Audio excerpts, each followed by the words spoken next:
This is a little 3-bed HMO conversion we're going to be doing in Stoke, and this is in what we call the student quarter, what I like to call the golden triangle, because everything within this sort of vicinity seems to rent out very, very quickly. And this video is to prove that not all HMO conversions have to be expensive.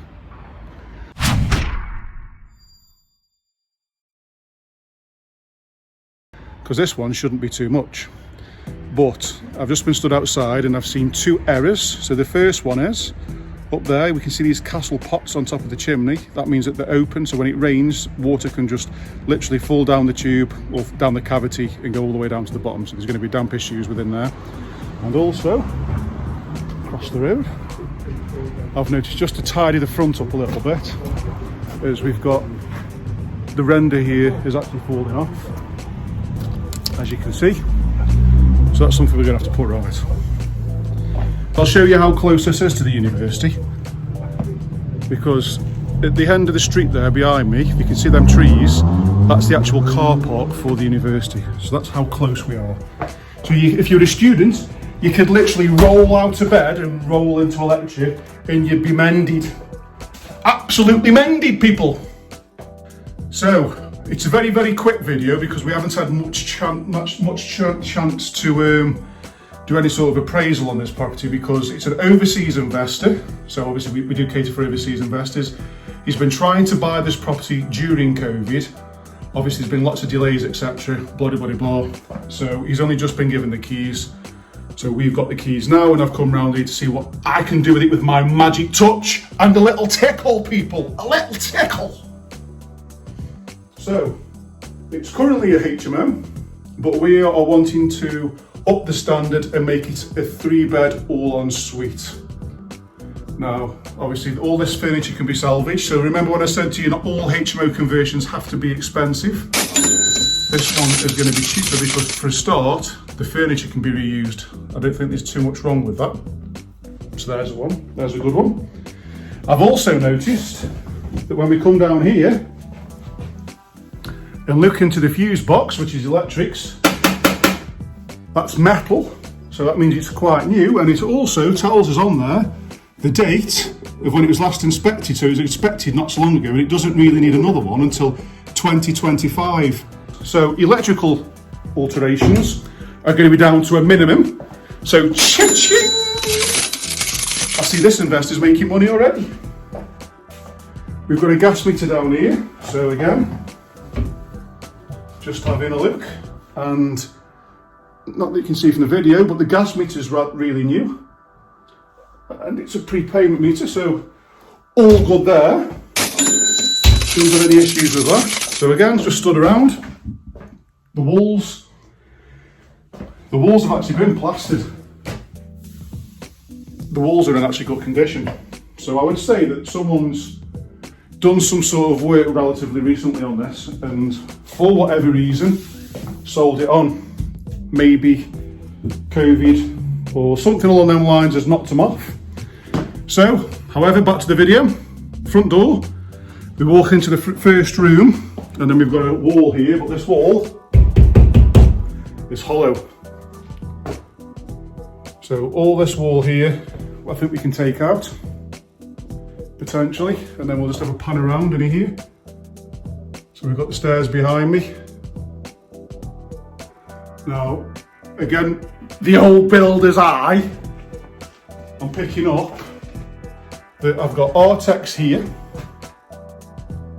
and then I've got plasterboard there, and that's all been freshly plastered, and I can tell that that's all been plastered as well. So again, something else this investor doesn't have to pay for. But because we've had these new open stairs put in down here, because again, using this builder's eye, aye captain, the stairs would originally have started here, where my finger is, tickle tickle, and gone up that way, and that's what that cavity's for there.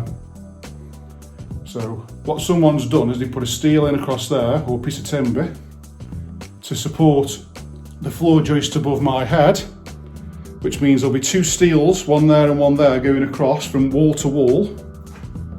So there we go. So we can see this nib here, and then we're also going to have this nib here. So that's the little pillar of a 100mm gap, or maybe 200mm gap of where the steel is.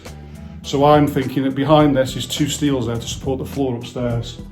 But then that also tells me, because someone else has spent some money on it, as long as it's been done correctly, again, that's a little bit cheaper on the refurb. So we're all about saving money on this one. So we go into the kitchen. We have a look down there. So again, we've got Artex on the top, but the walls again, the walls in here aren't in very good condition, to be fair. And I have to say that the kitchen is dog shite. It's horrible, and whoever previously installed it has measured the handles wrong, because that should be going through there, so each door's got a hole. It still works, but it just looks crap. I'm not happy. But on the plus, we have a nice boiler here. It's a Baxi, so it's a decent make. I can't see any stickers on it, but I'm sure we've got the cert somewhere. But I think this can be reused, so again, saving some more pennies. I'm saying the kitchen's not come out. I'd like to skim this. We've also got heat detectors and smoke detectors, because it's already an existing HMO, so again, another saving. Walking through into here, we've then got a bathroom. This is a little bit, yeah, not too impressed with it. It's a bit Liz Early, curly whirly, if you know what I mean. What? So, my proposal is, and like I say, this isn't concrete yet, so we've got to speak to the investor, but my proposal is to sell this to the students and give them more than they're getting at the minute. There's a front door. We've obviously got a partition here between these 2 rooms. Because it's only stud work, I'm proposing we rip that out, skim the bits in that we need to, make any electrical amendments, because there's going to be a few sockets on this wall. Leave this then, huge, really big open plan, and put a kitchen in here underneath the window by the back, because we can see that we've already got the drains to tap into out there. So I'm proposing kitchen in here, and then living room. So as you walk straight in through the front door, you've got a nice big communal space. And again, with students, they like the communal space. They are sociable creatures. And then I'm proposing that we turn the kitchen into a bedroom. Now, I agree that it's a bit narrow, but I think with a funky design, get down with the funk, people, get down with the funk. Funky design. Ensuite at the back, which is the existing toilet. And although it's quite narrow, it's actually a very long space, so I can see wardrobes going there, I can see a desk coming along here, a bed behind me, and I actually think it'll work with some decent decor. I think it'll be mended. It'll certainly sell in this climate anyway, because we're doing really well for lettings in Stoke at the minute.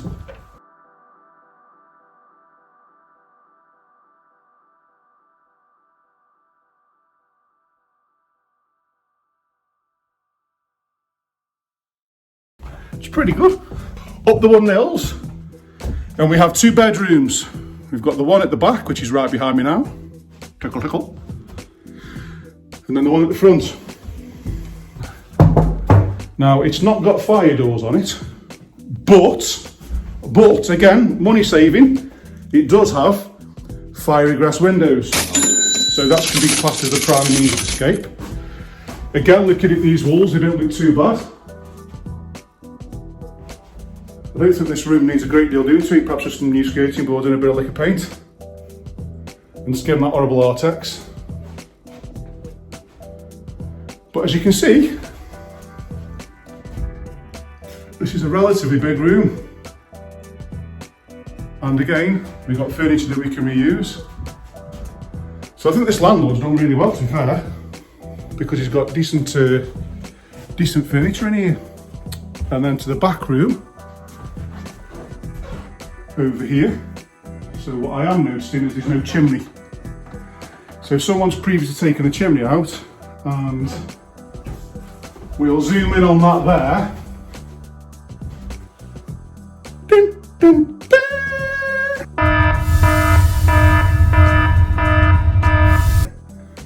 I would say that that's the bottom of the chimney. So I would imagine that they've taken the chimney breast out. I would like to think that above there, there's gallows brackets and the chimney's open like the front. So whoever's done it hasn't actually capped the chimney pot. So that's probably the damp that's coming down the chimney when it rains. I will get my BDI and double check it after I've done this video. And obviously this is, like I said, this is going to be the start of the series. So again, what we're proposing is making all these ensuite. So I would probably put an ensuite there, or maybe pinch the space above the stairs, bring that into it, maybe a shower, and then bring the stud work out to where the window is, to there, to create a toilet, a sink and a shower, and utilise that space above there. And then at that point, we'd have a decent sized room. Pretty giving one, this one is, because we're giving more than normal. We could try and squeeze 4 beds in, but instead we're going to do 3 bed en suites with a decent communal kitchen and lounge, something nice and cool and funky. And I think it'll let out great. So again, I think we'll put an ensuite over there in that corner, maybe like what we call a 50p piece, across there, like that. And I think we're okay because there's not much plastering.